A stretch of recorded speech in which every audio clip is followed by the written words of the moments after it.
Hall effect sensors can also provide a voltage signal and, like the inductive type, can be mounted on the crankcase wall or inside the housing of the distributor.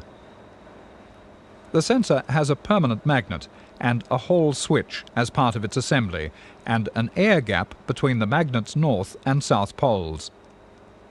The switch is on one pole of the magnet, and an interrupter ring with a number of square-shaped blades or segments rotates through the gap formed by the poles.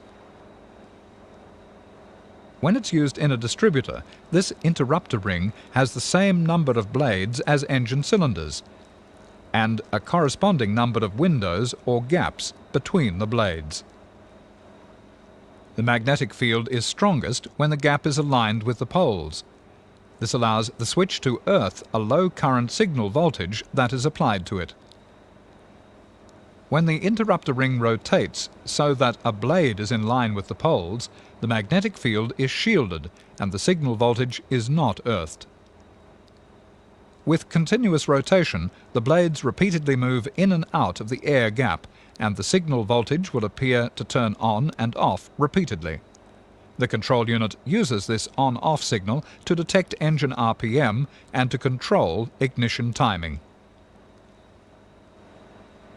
If a sequential injection mode is used, the position of the camshaft must also be signaled to the control unit. This is done by making one blade of the interrupter ring shorter than the others. It's called a signature blade. It passes through the sensor and alters the signal, so that injection commences at the correct time in the cycle.